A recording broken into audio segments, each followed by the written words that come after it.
As a top energy-consuming nation, the U.S. owes much to the boom in the shale industry. The world's biggest economy has succeeded in cutting its dependence on energy imports, thanks to a huge jump in domestic crude production, unlocked by technologies like horizontal drilling and hydraulic fracking. The EIA is now projecting the U.S. will become a net energy exporter within the next 15 years. But the industry is also at a turning point after oil prices collapsed late last year.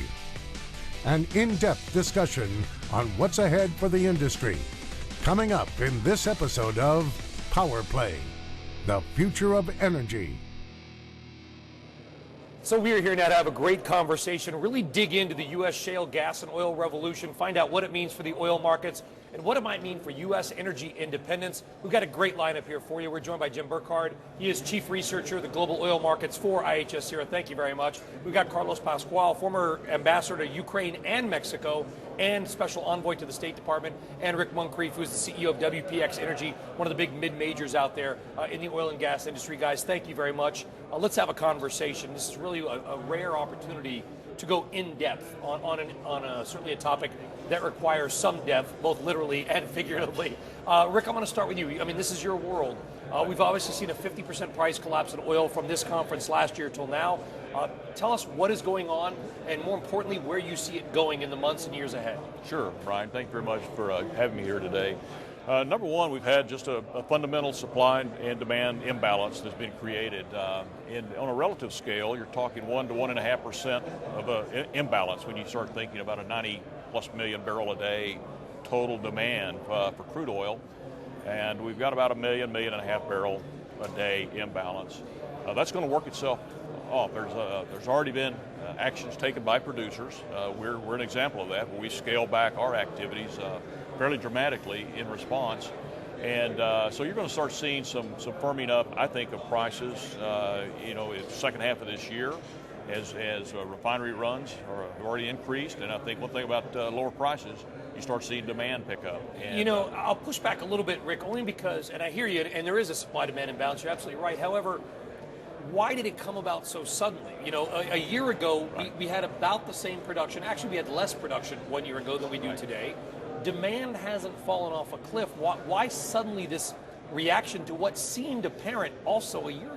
I think because primarily the near-term pricing that you're seeing, Brian, is based on what people's projections are. And I think some of the projections out there for the next couple of years was that the supply would continue to grow at a similar rate. And I think that brought some fears into the market. And so personally feel it's a little bit of an overreaction near term, and we'll see how it all plays out. But I think there's really been an intersection between what's happened with politics and with markets. So if you look on the market side, what's happened, I mean, it's dramatic of the increase of what's occurred in the United States, right? I mean, we've added 4 million barrels a day over the past 5 years. It's, 2 Kuwaits in effect, right? And so you've had that increase. And why was price relatively stable at $100 a barrel, $110 a barrel? It's because there were so many disruptions in the market. And so we had 3.5 million barrels a day that were off the market because of wars, like in Syria or Sudan, or because of corruption in Nigeria, or because of different fields being off for maintenance at different times. But it was unprecedented that you had that kind of level. And so last year, in the second half of the year, we started to see 2 things begin to happen. I think one was psychological. At one point, you get 1 million barrels a day come back from Libya and Nigeria. And Iraq. And Iraq. Because Iraq's now at 3.4 million a day, the highest in 30 plus years. Right. And Iraq's been going up and down, but suddenly you got the marketplace asking, my God, the risk before was, what happens if you lose another 1 million barrels, and where do you get it? Now it's, what happens if that 1 million barrels comes back? And then on top of this outstanding production, you're now actually getting these disruptions coming back to the market. So that was the first. And then the second thing you got was OPEC. And OPEC essentially became frozen as an organization. Because in effect, Saudi Arabia, to some extent, Kuwait and UAE, said, look, if we cut back on our production, if you look at our neighbors and their fiscal situation, the desperate situation that they're in, they're going to take our market share. So our cutbacks are not necessarily going to result in a balancing of the market. It's simply going to mean that somebody's going to take the share that we have in Asia. It seems like a giant game of chicken. You know, the game in America where we talk about how, you know, two cars going at each other head on, who's going to hit the brakes or turn away first. You know, and Jim, what's interesting is that, and the audience will probably hear this term swing producer a lot, right? The producer that has the ability on the margins to move the market up or down. For decades, it has really been Saudi Arabia. Is the United States the new global swing producer? The U.S. has the potential to be the new swing producer, and as Carlos mentioned, OPEC is not what it used to be. OPEC is a baseload producer. They're not going to swing down like they have in past downturns. So that leaves the U.S. The U.S. has been the dominant source of oil production growth for the last 5 years. And what's different this time around is the speed and dynamism of the U.S. oil industry and the dynamics of tight oil production. Tight oil production declines much faster than What do you mean by, for our audience that is not in the business, what do you mean by tight oil production? So tight oil is the shale oil, the unconventional oil that's been at the that's been driving this great growth in U.S. oil production. Like shale gas, tight oil is analogous. And would that include the Canadian tar sands? No, it would not. So it's literally we're just talking about the shale gas, like that we have to frack for. Yes. Okay. Yes. Exactly. That horizontal drilling, hydraulic fracturing. Yes, it's leading to this tight oil, which is light sweet crude oil. It's a high quality crude oil. Coming up, charting the boom and bust cycles in U.S. energy production. Is the situation any different this time around? The discussion after this short break.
It was hard for me, Rick, to really get my head around the increase in oil production. Now, I understand we were at this level back in the 1970s. However, let's look at North Dakota, for example. Right. Number 2 oil producer now in the United States behind Texas.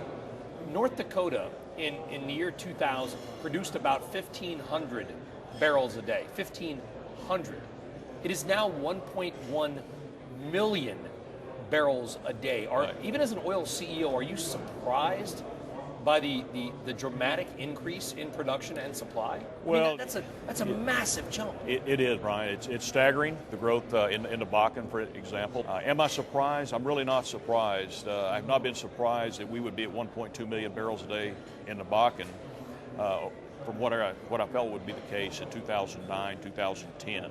I knew that we were seeing larger and larger well performance improvements, better efficiency, cycle times. It's very exciting about what we can do here from a supply picture. It's unprecedented, I believe. So is having ridden out a number of these cycles, and I suppose I'm, as middle-aged as I am, I think I'm still too young to be this cynical, I suppose, but history does tend to repeat itself with boom and bust in most, especially in the commodities markets. Right. You've ridden out a number of these boom and bust cycles in oil.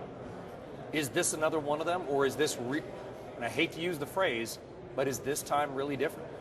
Well, I think the thing that makes it different from me is how efficient we've become as an industry. We cycled up really quickly with the volumes. As Jim mentioned, these unconventional resources, you see a very rapid decline in the first 2 years of the production of these wells. And in aggregate, when you have thousands and thousands of these wells being brought on over a relatively short time period, over 3 to 5 years, you're going to see, once it levels off, it's going to be a decline. So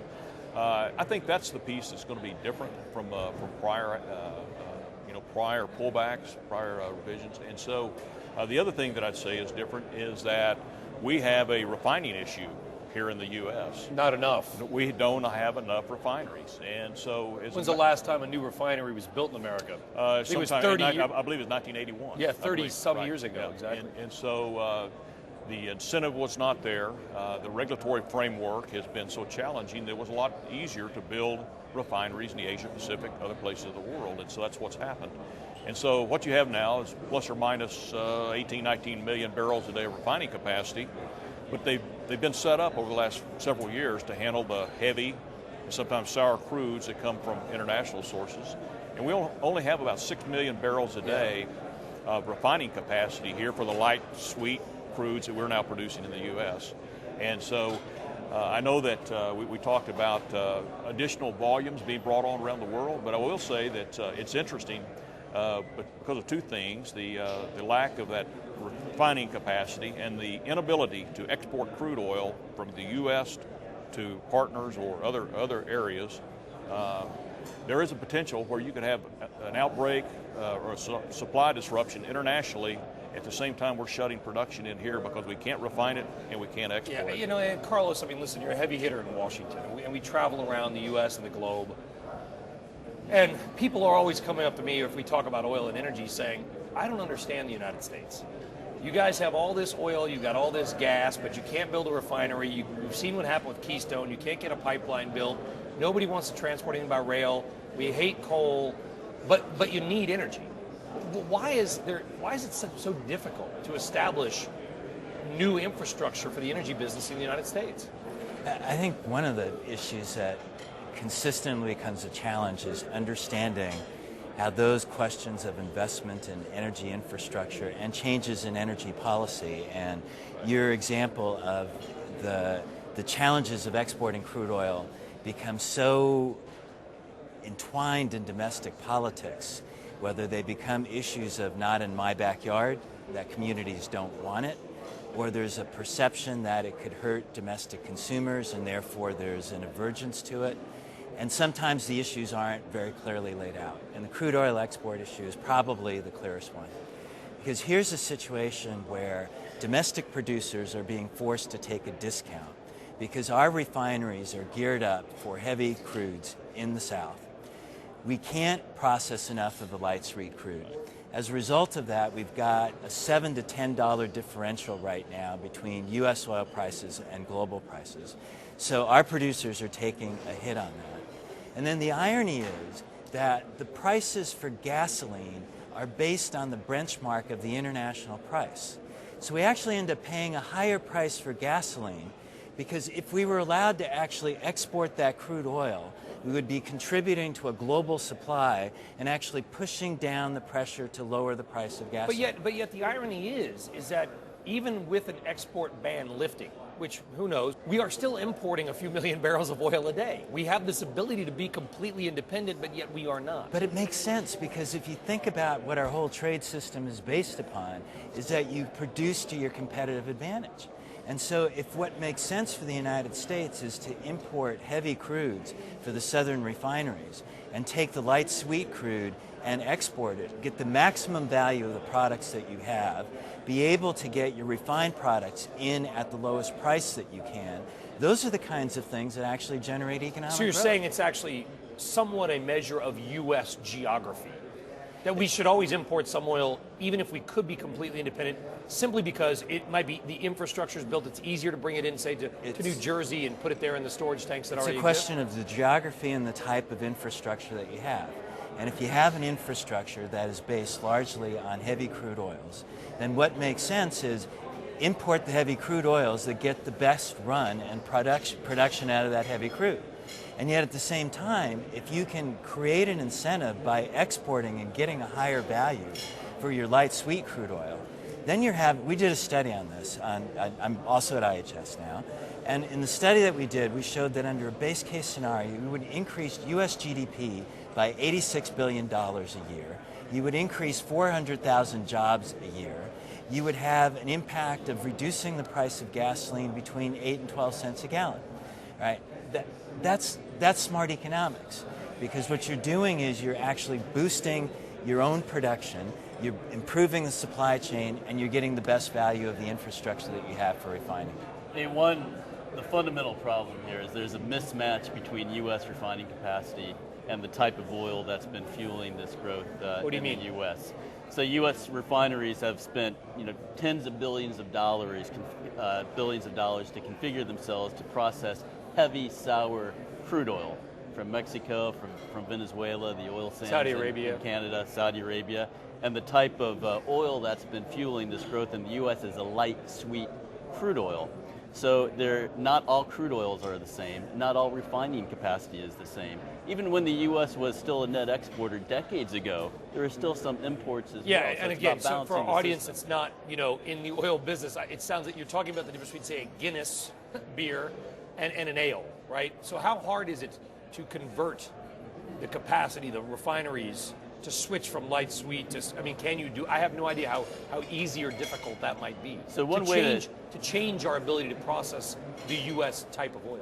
Well, you're going to underutilize your refining capacity. If you have a very sophisticated, complex refinery that's geared towards processing heavy sour crude oil, that needs more processing to produce gasoline and diesel. Light sweet crude oil needs less processing to produce those fuels. So if you have a heavy... Sounds like a good thing, less processing. But then you've spent this capital, you have all this capacity to process heavy sour crudes. If you run light sweet crude through that system, that means you're underutilizing your capacity. You're actually processing less because your system's geared up to produce a different type of crude, and the output's not going to be the same. And the other thing I may interject too, Jim, is that with the U.S. refineries, there is actually a percentage of foreign ownership of these U.S. refineries, and so naturally they're going to bring their crude oil from foreign sources to be refined here in refineries that they have an equity ownership. Because they're effectively, Rick, feeding their own business. Right. What you're suggesting. After the break, a closer look at Washington's energy policy and implications for the U.S. economy and oil prices.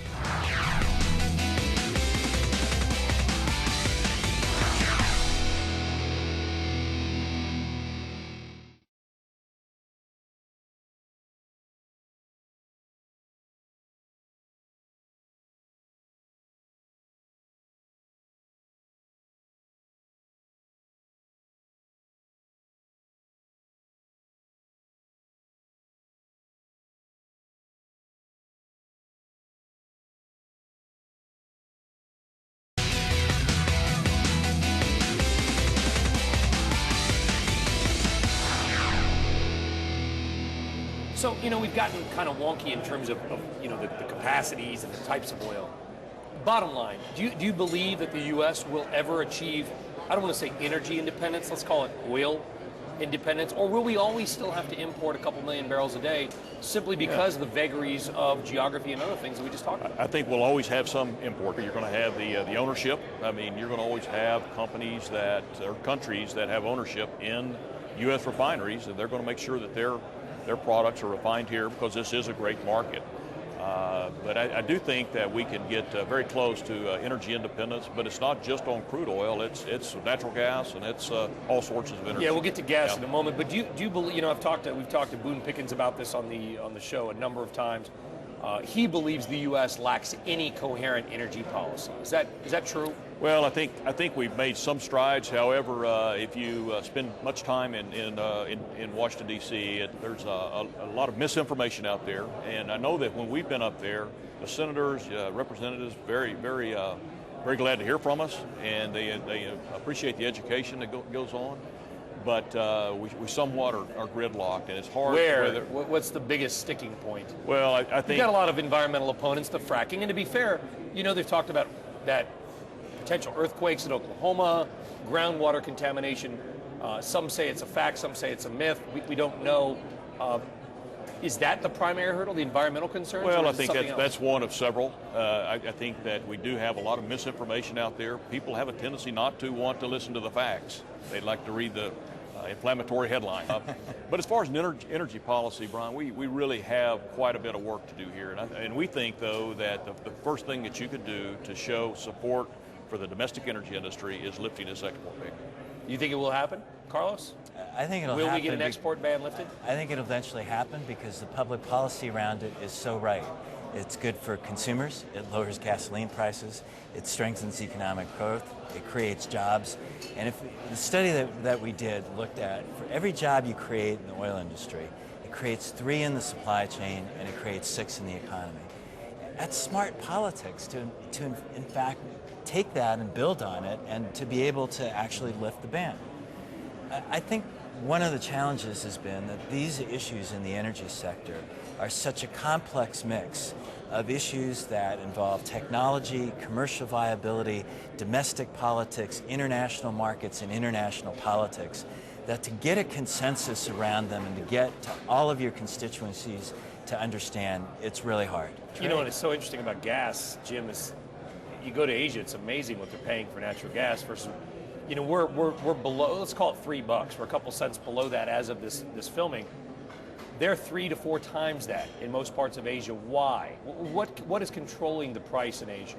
Well, there is no global gas market. No, most of the gas markets. There's a global oil market, but not a global oil market because the gas market in North America is essentially disconnected from other markets around the world. So when you go to East Asia, they're getting their gas from, most of it comes from liquefied natural gas plants from far away, very large capital projects, and the way those prices are determined, it's linked to oil. It goes back a long way, so they're indexed to oil, and therefore and largely beholden to Russia, I would imagine, in the gas markets? Or is that mostly Europe? That's mostly Europe. I mean, that's Europe is Russia's main market. But Russia does have the potential to bring gas into Asia. And it will. It certainly does. That is changing. And given the situation in Ukraine, Russia is attempting to try and enhance its markets in the east. But it's not going to happen fast. I mean, today, Russia exports about 160 billion cubic meters of gas to Europe. It exports 14 billion cubic meters of gas, 14 to Asia. And that's through an LNG plant that they have in Sakhalin. Absolutely, Russia wants to change this. They've got a deal with China to supply 32 BCM. That's not going to be fully effective for 10 years. And so the stunning thing for Russia is that it has totally invested its gas infrastructure going to Europe. It has completely ignored now the fastest growing gas market in the world in Asia. And this is now resulting in this massive attempt to turn around in Russia and real tension in Russia between companies. I mean, you look at Rosneft and Gazprom, I mean, these guys are going head to head where Rosneft wants to get part of that market and become part of the change agent of moving Russia toward Asia. Right. The other thing you mentioned a while ago, Brian, and Carlos expanded on was around policy. We start talking about exports, whether it's gas, crude oil, natural gas liquids. Those projects don't happen overnight. Those are longer lead time projects. So some of the projects that are on the drawing board here in the U.S. for LNG, we're talking about 2020. So we're talking, 5 and 6 years from now. And so policy plays a huge role in it.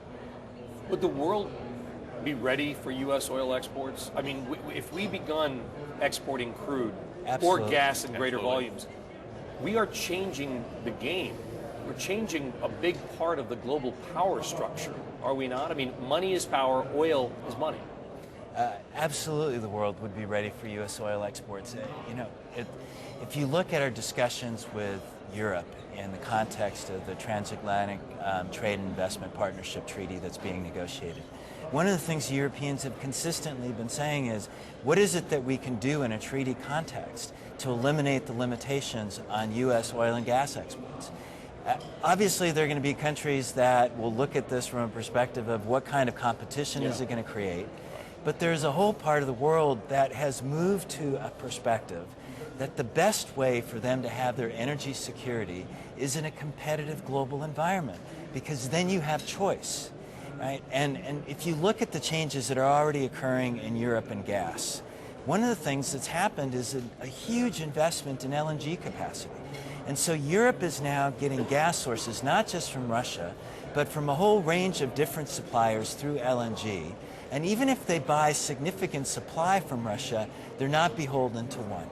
And it's that kind of competition which results in the ability of countries to be able to feel that they can de-link their sourcing of product from geopolitical influence. And we're going to wrap it up, and Jim, I'll give you the final comment to you. Do you believe that we will get U.S. oil exports anytime in the next couple of years? Do you think Washington will act?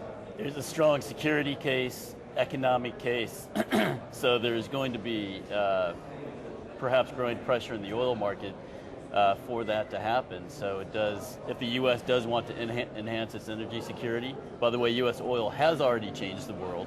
Policy needs to catch up to allow companies like Rick's that have changed the world to continue to play, to exert a positive influence in terms of growing supply. So policy needs to catch up. And the export ban, which dates to the 1970s and price controls, is a very good example of a policy that needs to catch up, needs to change. Jim, Carlos, and Rick, it was a fantastic discussion. Gentlemen, thank you so much. Appreciate that.